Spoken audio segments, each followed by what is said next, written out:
Kayo po pala una nakakita. Maraming salamat, sir. Kasi sa Robert, Robert Vergara.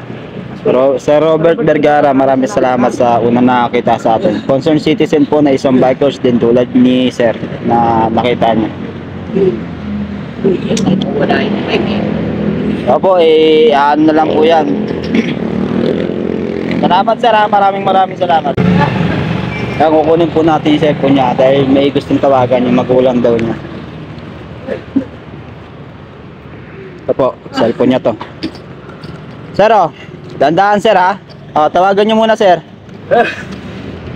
Sir, tawagan niyo. Cellphone niyo po yan ha. Sir, ano yung number sir? Yung number. Ipakita niyo sa amin yung number. Yan, ito, dumating na nga po yung piliin natin. Sir.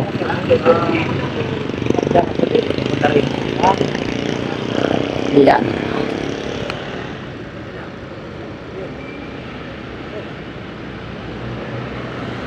Kukuha tayo ng take dahil may PO personnel na tayo. Yung mga sugat ni natamo ni sir. Dahil nga po sinaktan niya yung sarili niya kaya kailangan ma-first aid natin yung mga sugat na natamo niya. Ito po for safety reason na rin po natin, tsaka maipahiyag po natin kung ano po ba yung tunay na nangyari, kaya naka-video po tayo.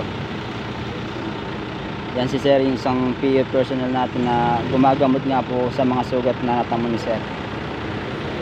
Then ito po yung driver nila na si sir. Meron din tayo ang kasamang BSF po dito, yan. BSF ng San Nicolas. Ayun po yung sasakyan nila.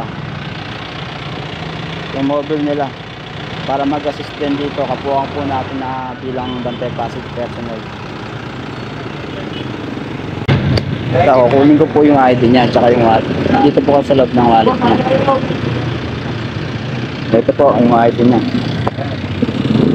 Yan, pinili po natin dahil kukuha nga tayo po ng information. Identification niya. Si Manders Trophy ang nag-aasa sa traffic natin para hindi po tayo dito ma-traffic yung oras.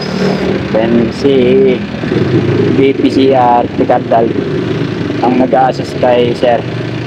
Ako naman po yung unang dumating dito sa area para tulungan yung nagpasok sa atin na barangay. Kasi taga-video lang po tayo dito for the record at for safety na lingkod po natin.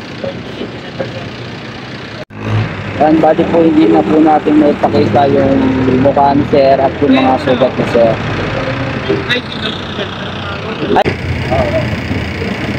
Patawag ako na natin sa barangay.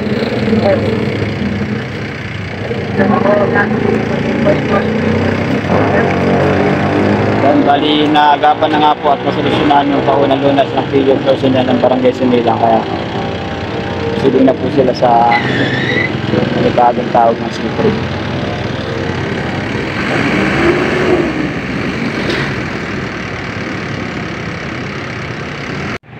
Yan, bali dadalhin nga po siya sa barangay Bagong Ilog para tulungan siya makauwi dahil dun yung identification yung nakalagay sa ID niya bukod sa Tansa Cavite. Ayan, bali ang mag-aasa ka na pagsama doon at ako naman gagawa ng report dito, may iwan si PPCR Ticardal at si Manders Trophy. Yan, bali yung bike kakarga na rin po para sa hindi na mawala yung mga gamit ko dito. Bali ako nang bahala gumawa ng report dahil ako naman yung unang responde dito at humingilan tayo ng assistance sa ating supervisor para ipaalam yung nangyayari dito. Kaya yun na nga po at dadali na nga po siya dun sa Bagong Ilog para matulungan siyang makauwi dun sa Tansa Cavite. Yun lang at maraming salamat po. Kami po ay Bantay Pasig personnel dito sa Bantay Pasig Division Department sa Pasig City. Nakakagaan ng loob makatulong sa kapwa natin mga Pilipino na kailangan po ng tulong.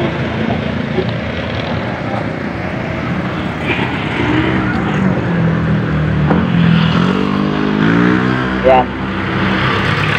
ito na sila Mantel Strope at PPCR Cardal, kaya tayo ang gagawin na lang natin ay gagawa tayo ng report for the record. Let's go at gagawa tayo ng report. Sako, doon na. Yun.